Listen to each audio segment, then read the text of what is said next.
Class 6 की geography के NCERT पे हम वर्क कर रहे थे और शुरू के 2 चैप्टर को हमने कंप्लीट कर लिया था।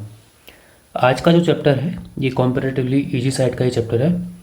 इसमें आपको बस 2-3 चीज़ों की प्रैक्टिकल नॉलेज होना बहुत ज़रूरी है और वो आपको होगी ही, क्योंकि सिर्फ दिन रात और ऋतुएं कैसे बदलती हैं इस बारे में ये चैप्टर है। लेकिन इससे जो कंसेप्चुअल चीज़ें हैं जहाँ से एमसीक्यू बनता है और किस फॉर्म में बन सकता है उसके बारे में हम थोड़ा थोड़ा देखते हैं।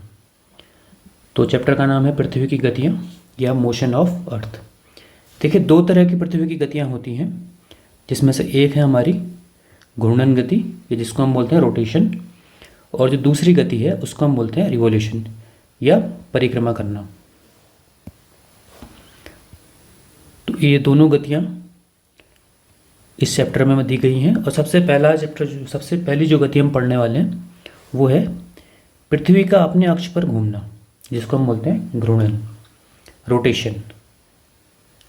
तो अक्ष मैंने आपको इससे पिछले चैप्टर में बताया था कि अक्ष क्या है, एक काल्पनिक रेखा है, क्योंकि पृथ्वी थोड़ी सी झुकी हुई है। तो किस बिंदु के सापेक्ष झुकी हुई है उसको हमने प्रूव करने के लिए उस लाइन को हमने अक्ष मान रखा है।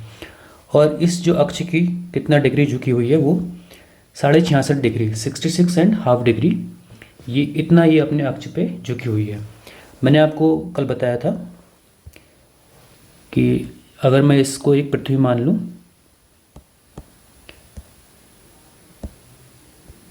अगर मेरी एक ही पृथ्वी है तो इसमें जो ये लाइन होती है ये मेरी क्या होती है, इक्वेटर होती है या विषुववृत्त हिंदी में बोलते हैं जिसको। तो ये मेरी 0 डिग्री होती है, ये यहाँ से मेरा ऊपर सीधे ये मेरा 90 डिग्री होता है जो मेरे पोल्स होते हैं। तो इस 0 डिग्री के सापेक्ष ही हम कोई भी लाइन खींचते हैं। तो जब हमने ट्रॉपिक ऑफ कैंसर या कर्क रेखा खींची थी तो वो 23.5 डिग्री इसी के सापेक्ष थी। तो जो अक्ष हमारी झुकी होती है 66.5 डिग्री वो भी इसी के सापेक्ष होती है। और 66.5 डिग्री पे तो मैंने आपको एक वृत्त भी बना के बताया था, तो प्रीवियस चैप्टर में जाके देखिए कि उस वृत्त का नाम क्या था। तो ये मैंने आपको बता दिया कि 66.5 डिग्री पे ये अक्ष झुकी हुई है। तो पहला पॉइंट इसमें ये दिया गया है, ये एक इम्पोर्टेंट एमसीक्यू का पॉइंट है, इसको आप नोट कर सकते हैं। किसके सापेक्ष झुकी हुई है, ये मेरा जो पॉइंट है जिसको हम बोलते हैं विषुववृत्त, या इस टर्म में जो इस चैप्टर के टर्म में जो लिखा गया उसको बोलते हैं कक्षीय समतल। कक्षीय समतल कुछ नहीं है, बस इस रेखा को इसने, क्योंकि ये समान तल पे है तो इसलिए इनको कक्षीय समतल कह दिया गया है। दूसरा पॉइंट जो इसमें लिखा गया है वो ये लिखा गया है कि जो हमारे दिन रात होते हैं वो पृथ्वी के घूर्णन के कारण होते हैं।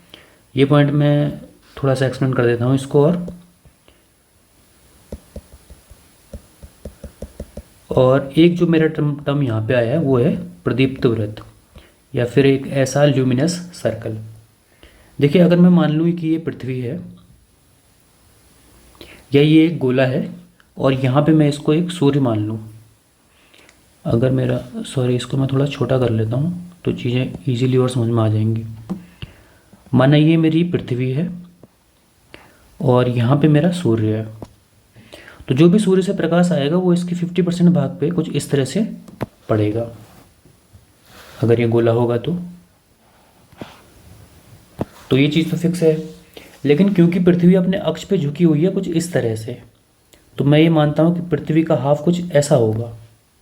अगर मैं ये मानूँ कि पृथ्वी का आधा हिस्सा कुछ इस तरह से होगा, नॉर्थ पॉइंट मेरा यहाँ पे होगा और साउथ पॉइंट मेरा यहाँ पे होगा, जबकि होना ये चाहिए था कि नॉर्थ ही होना चाहिए था और साउथ ही होना चाहिए था। लेकिन अगर पृथ्वी झुकी हुई है तो इससे सूर्य से आने वाली प्रकाश की किरणों पे कोई प्रभाव नहीं पड़ेगा, क्योंकि प्रकाश की किरणें तो अपने अकॉर्डिंग सीधी ही चलेंगी। तो जो प्रकाश पड़ेगा वो मेरा नॉर्थ से कुछ ज़्यादा हिस्से में पड़ेगा, इस हिस्से में ज़्यादा पड़ेगा, और थोड़ा बहुत इस हिस्से में भी पड़ेगा। इस हिस्से को वो नहीं कवर कर पाएगा क्योंकि प्रकाश सिर्फ यहाँ तक पड़ेगा। तो प्रदीप्त वृत्त जो होगा वो मेरा इतना होगा। तो इस बात को आप समझ गए होंगे, क्योंकि पृथ्वी थोड़ी सी झुकी हुई है तो नॉर्थ का वो थोड़ा सा ज़्यादा हिस्सा कवर करती है लाइट में और साउथ का थोड़ा सा कम हिस्सा कवर करती है। अगर वो झुकी नहीं होती तो बिल्कुल एग्जैक्ट ये नॉर्थ यहाँ पे होता, साउथ यहाँ पे होता और पूरा का पूरा ये हिस्सा आता। लेकिन क्योंकि झुकी हुई है तो नॉर्थ का थोड़ा ज़्यादा हिस्सा ले लेती है और साउथ का थोड़ा कम हिस्सा ले लेती है, और इसको हम कहते हैं प्रदीप्त वृत्त। दूसरा पॉइंट इसमें यह है कि पृथ्वी अपने अक्ष मैं एक चक्कर घूमने में या घूर्णन में 24 घंटे लगाती है, जिसको हम दिन कहते हैं। ये आपने बचपन से ही पढ़ा होगा। और इसका पॉइंट भी यही है, अगर मैं अगेन यहाँ पे एक पृथ्वी मानूँ और यहाँ पे सूर्य मानूँ, अभी के लिए मैं कुछ इस तरह से ही मान लेता हूँ क्योंकि अब हमने वास्तविक है, इसको आगे पढ़ना है। अगर यहाँ पे कोई मेरा एक पॉइंट है और पृथ्वी ऐसे घूम रही है, तो कुछ समय बाद ये पॉइंट धीरे धीरे धीरे यहाँ बढ़ेगा और इस पूरे समय में इसको क्या मिलेगा, दिन मिलेगा, क्योंकि सूर्य की लाइट मिल रही है। लेकिन जब ये पॉइंट इस रेखा से पीछे चले जाएगा, देखिए यहाँ से यहाँ जाएगा और यहाँ से यहाँ आएगा, तो इस पर तो लाइट पड़ेगी। लेकिन जैसे ही ये काले वाले हिस्से की तरफ आएगा, इस हिस्से में आएगा जहाँ पे सूर्य का प्रकाश नहीं पड़ रहा है, क्योंकि इस हिस्से में देखिए सूर्य का प्रकाश नहीं पड़ेगा। जब ये घूम के यहाँ आएगा तो इस हिस्से में रात होगी। तो काफ़ी इजी ये टॉपिक है, दिन और रात होना, ये मैंने आपको बता दिया। प्रदीप्त तुरंत क्या होता है, ये एक कंसेप्ट की चीज़ है, इससे एमसीक्यू आना बहुत कम है। दूसरा जो मेरा पॉइंट है वो है परिक्रमण। परिक्रमण पकड़ने के लिए एक छोटा सा कंसेप्ट हमारा क्लियर होना चाहिए। पहले मैं आपको वो क्लियर करता हूँ। जो अगला पॉइंट है परिक्रमण, उसको पढ़ने से पहले आपको एक बार पृथ्वी का जो हमारा मैप है, जो वर्ल्ड मैप है, ये आपका क्लियर होना चाहिए। मैं ये ज़रूर मान रहा हूँ कि आज तक आपने कभी ना कभी वर्ल्ड मैप तो देखा ही होगा। अगर नहीं भी देखा है तो वर्ल्ड मैप को देखने की आदत डाल लीजिए, क्योंकि आगे भी ज्योग्राफी के जितने भी लेक्चर्स चलेंगे उसमें आपको वर्ल्ड मैप एक बार देखना ही देखना पड़ेगा।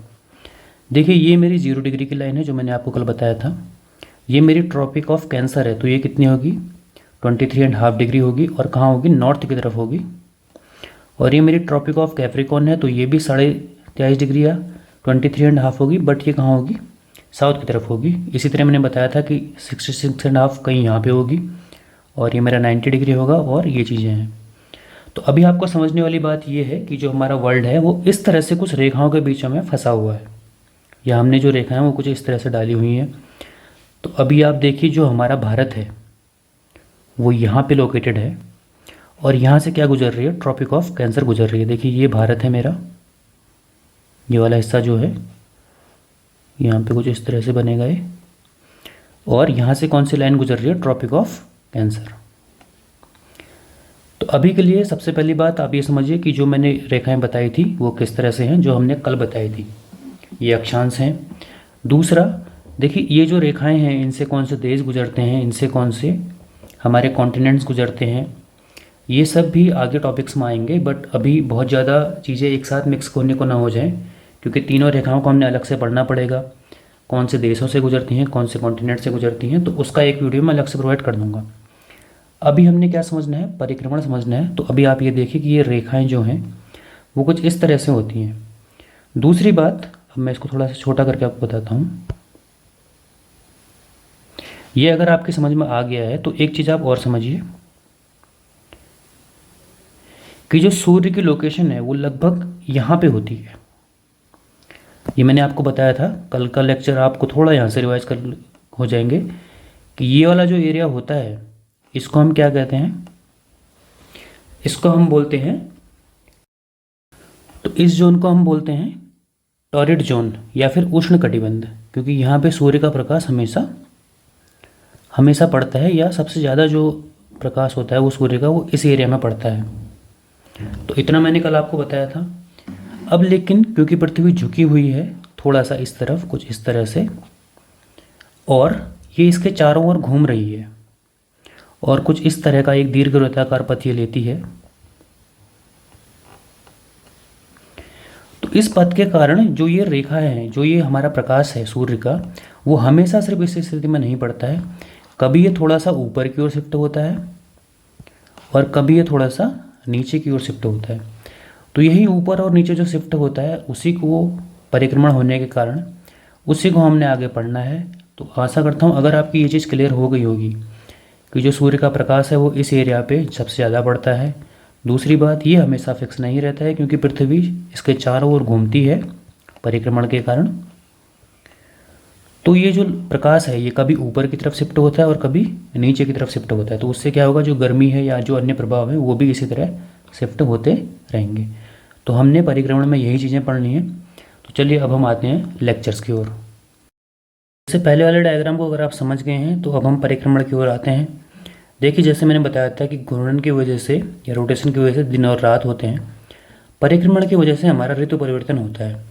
और एक परिक्रमण पूरा करने में पृथ्वी को 365 और 1/4 दिन, ये जो कंसेप्ट है ये आपने बचपन से पढ़ा हुआ है। और यही 1/4 दिन जब 4 साल लगातार जुड़ जाता है तो ये 24 घंटे हो जाते हैं। और जो हमारा 4 साल के बाद 29 दिनों का एक फरवरी आता है और इसको हम लीप वर्ष कहते हैं। ये बहुत बेसिक चीज़ है, फैक्चुअल चीज़। देखिए इससे एमसीक्यू आने का चांस बहुत कम है कि पृथ्वी कितना घूमती है, और अगर आता भी है तो आपको पता है ये बात कि 365 और 1/4 दिन या 6 घंटे एक्स्ट्रा। अब हमारा जो मेन टॉपिक है वो ये है। इस डायग्राम को आपको मैं थोड़ा सा बना देता हूँ ताकि आगे समझने में आसानी रहे। ये सूर्य है, मैंने बताया कि पृथ्वी कुछ इस तरह से परिक्रमण करते हैं जिसके कारण मेरे दिन और रात होते हैं।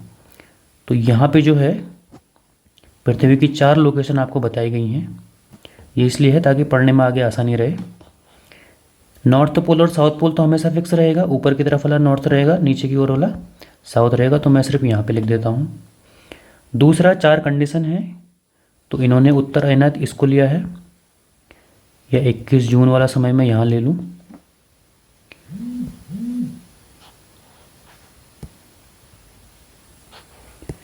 इक्कीस जून अगर मैं यहाँ लेता हूँ और 23 सितंबर मैं यहाँ लेता हूँ, 22 दिसंबर मैं यहाँ ले रहा हूँ और 21 मार्च में यहाँ ले रहा हूँ। तो इसीलिए मैंने आपसे कहा था कि जब भी आप एनसीईआरटी पढ़ें तो अपनी बुक लेके हमेशा बैठें, ताकि बहुत बार क्या होगा जो डायग्राम होंगे वो अगर छोटे बन रहे हैं पेन पैड पे तो आप उनको अपनी बुक से मैच कर पाएँ। अब देखिए यहाँ पे समझिए, थोड़ा बहुत आप अपनी प्रैक्टिकल जो थिंकिंग है उसका यूज कीजिए। देखिए 21 जून के समय क्या होता है, जो हम उत्तर भारत में रहते हैं और मैंने आपको बताया था कि भारत से क्या होती है, कर्क रेखा गुजरती है। तो 21 जून के समय यहाँ क्या होगी, गर्मी होती है, आप जानते हैं भारत में, और 22 दिसंबर के समय सर्दी होती है। इन दोनों बातों को आप समझते हैं। तो 21 जून के समय क्या होता है, जो हमारी कर्क रेखा है वो सूर्य के ज़्यादा पास होगी, इसीलिए तो गर्मी होगी, क्योंकि भारत से क्या है, कर्क रेखा गुजरती है। भारत से कर्क रेखा गुजरती है, तो 21 जून के समय क्या होगा, जो कर्क रेखा होगी वो सूर्य की तरफ ज़्यादा झुकी होगी, पास नहीं होगी, क्योंकि पृथ्वी तो एक ही है ना, तो जो रेखाएं हैं वो उसी पृथ्वी पे हैं। तो झुकी कौन सी होगी, 21 जून के समय कर्क रेखा झुकी होगी। और सर्दी होगी मतलब कर्क रेखा दूर होगी। अगर कर्क रेखा दूर होगी तो कौन सी रेखा पास होगी, मकर रेखा पास होगी।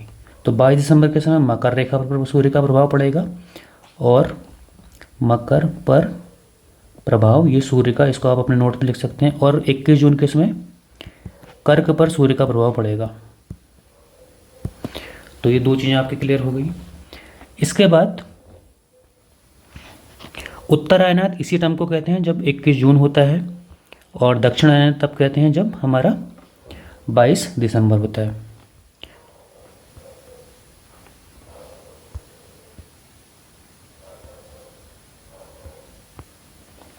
इसके बाद है हमारा 21 मार्च और 23 सितंबर। 21 मार्च और 23 सितंबर को जो सूर्य होता है, ये दोनों बिल्कुल सेम कंडीशंस होती हैं। तो यहाँ पे जो सूर्य होगा वो बिल्कुल बिल्कुल कहाँ पे पड़ता है, भूमध्य रेखा पर। इन पॉइंट्स को आप यहाँ से लिख सकते हैं। और इस कंडीशन में क्या रहता है, दिन और रात बराबर होते हैं, इसलिए इनको क्या कहा जाता है, विषुव कहा जाता है। इंग्लिश मीडियम पे पढ़ने वाले बच्चों के लिए ये जो हमारा पॉइंट है, इसको हम इक्विनॉक्स बोलते हैं, क्योंकि इक्वल होते हैं दिन और रात। तो ये चीज़ आपकी समझ आ गई। सर्दी हुई, सर्दी में कहाँ पर प्रभाव था, मकर रेखा पर सूर्य का प्रभाव था। फिर धीरे धीरे धीरे मकर रेखा से सूर्य का प्रभाव शिफ्ट होते हुए, अब आप इस डायग्राम को ज़रा देखिए, या कुछ इस तरह से पृथ्वी है, यहाँ पे मेरी मकर रेखा होगी, ये मेरी भूमध्य रेखा होगी, ये मेरी कर्क रेखा होगी। अगर मैं 22 दिसंबर से शुरू करूँ तो 22 दिसंबर में मैक्सिमम प्रभाव यहाँ पड़ेगा, फिर धीरे धीरे ये ऊपर की ओर शिफ्ट होगा, और 21 मार्च के पास ये प्रभाव मुझे मिलेगा, जहाँ पे इक्विनॉक्स होगा और पृथ्वी की जो भूमध्य रेखा है वहाँ पे सूर्य का प्रभाव पड़ रहा होगा। इसके बाद फिर ये ऊपर की ओर होना शिफ्ट होगा, और 21 जून पे हमको गर्मी मिलेगी, और उसके बाद फिर से अगेन ये नीचे की ओर से होना शिफ्ट होगा, और फिर ये मेरा 23 सितंबर वाला दिन आएगा जब भी इक्विनॉक्स होगा। फिर मेरा अगेन नीचे की ओर शिफ्ट होगा और जहाँ पे मुझे अगेन 22 दिसंबर मिलेगा और सर्दी होगी। इस पर सिर्फ इतनी ही चीज़ें हैं, ये 3 पॉइंट्स हैं कि उत्तर आयनात कब होता है, दक्षिण आयनात कब होता है और इक्विनॉक्स कब होता है। तो ये चीज़ आपकी क्लियर हो गई कि इक्विनॉक्स क्या था, उत्तर आयनात क्या था, दक्षिण आयनात क्या था। अब 2-3 इंपॉर्टेंट पॉइंट जो यहाँ से बन सकते हैं, और एक जो मैंने आपको प्रदीप्त व्रत बताया था उसका यहाँ पे क्या प्रभाव पड़ता है इसको हम देखते हैं। देखिए पहला पॉइंट तो ये है कि जब उत्तर आयनात में अगर मैं यहाँ पे पृथ्वी बना लूँ और ये मैं कर्क रेखा बना लूँ, ये मेरी इक्वेटर है और ये कैंसर है, ये मेरी इक्वेटर है और ये मेरी कैप्रिकॉर्न है, तो कैप मैं यहाँ पे लिख देता हूँ। देखिए जब यहाँ पे प्रभाव सूर्य का ज़्यादा है कर्क रेखा पर, तो ये कौन सा दिन है मेरा, 21 जून का है। तो इस समय क्या होता, या फिर इसको मैंने कहा था उत्तर आयनात। तो क्योंकि सूर्य का प्रभाव यहाँ ज़्यादा है तो यहाँ पे क्या होगा, जो दिन होंगे वो बड़े होंगे, दिन बड़े और रातें छोटी। इसको आप अपनी नॉर्मल लाइफ से गैस कर सकते हैं कि जब हम गर्मियों के दिनों में होते हैं तो हमारे दिन बड़े होते हैं और रातें क्या होती हैं, छोटी होती हैं। सेम इसका उल्टा कंसेप्ट क्या हो जाएगा, जब दक्षिण आयनात में होगा, दक्षिण आयनात में जब चीज़ें होंगी तो वो कब था मेरा, 22 दिसंबर को था। और उस समय दिन बड़े होंगे लेकिन कहाँ पे होंगे, मकर रेखा पर होंगे। तो अगर भारत के टर्म में पूछा जाएगा, क्योंकि भारत से तो सिर्फ कर्क रेखा जाती है, तो दिन बड़े रातें छोटी कहाँ होंगी, यहाँ पे होंगी, दक्षिण आयनात में भारत, ताकि आपको कन्फ्यूजन ना हो।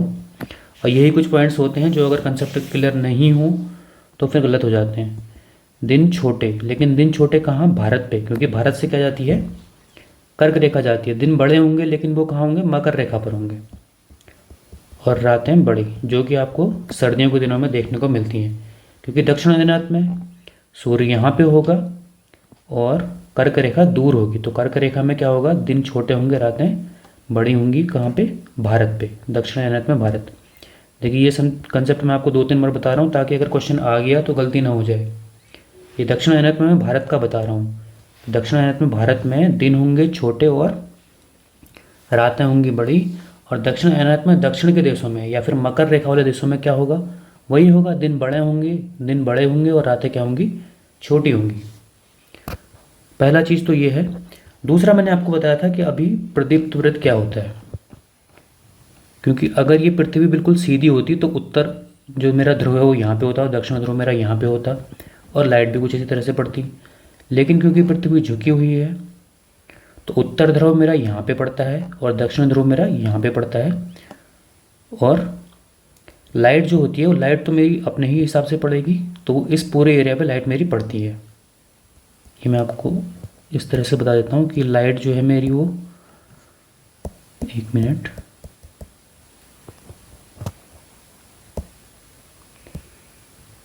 देखिए लाइट को मैं रेड बना लेता हूँ और ये अगर मैं मान लूँ तो ये मेरा उत्तर ध्रुव यहाँ पे होगा, नॉर्थ पोल, और जो मेरी लाइट होगी वो कुछ इस तरह पे पड़ेगी, क्योंकि लाइट का तो पृथ्वी के झुकाव से कोई मतलब नहीं है, लाइट तो हमेशा सीधी ही पड़ेगी। तो आप देखेंगे कि उत्तर ध्रुव पे मैक्सिमम लाइट पड़ रही है।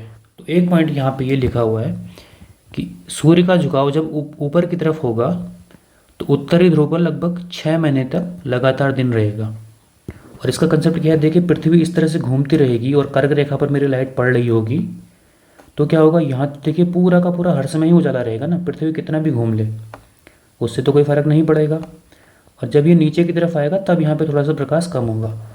तो जो हमारे ऊपर के देश हैं, अगर आप मैप को फॉलो करेंगे तो स्वीडन जैसे जो देश हैं वहाँ पे लगातार 5-5, 6-6 महीने तक लगातार जो उजाला है या एक तरह से बोले कि दिन हुआ रहता है, क्योंकि जब ऊपर की तरफ है चीज़ें, ये मेरी कर्क रेखा है, उत्तर ध्रुव कर्क रेखा के पास है मेरा।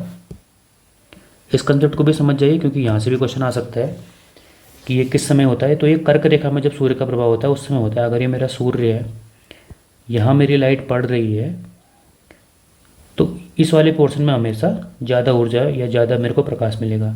और जब यही सूर्य नीचे शिफ्ट हो जाएगा तो फिर यहाँ प्रकाश का प्रभाव कम पड़ जाएगा, तो ये कुछ अंधेरा जैसा यहाँ पे हो जाएगा।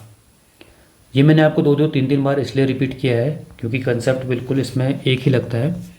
जो चीज़ ऊपर के लिए है वो नीचे के लिए बिल्कुल रिवर्स हो जाएगी। तो एग्ज़ाम रूम में अगर ये आ गया और आपने अगर ये कन्फ्यूज कर दिया, मिक्स कर गया, तो ये क्वेश्चन गलती कर जाएगा। उत्तरायणायत में दिन बड़े होंगे रातें छोटी होंगी, कहाँ? कर्क रेखा में। दक्षिणायनात में दिन बड़े होंगे रातें छोटी होंगी, कहाँ? मकर रेखा पर। दक्षिणायनात में भारत में क्या होंगे? दिन छोटे होंगे रातें बड़ी होंगी। तो अगर ये कंसेप्ट आपके समझ में आ गया है तो ठीक है, वरना एक बार फिर इसको देखना। और चीज़ें बस इतनी ही इस चैप्टर पे हैं। तो अभी के लिए लेक्चर को ख़त्म करते हैं, बाकी मिलते हैं अगले लेक्चर पे।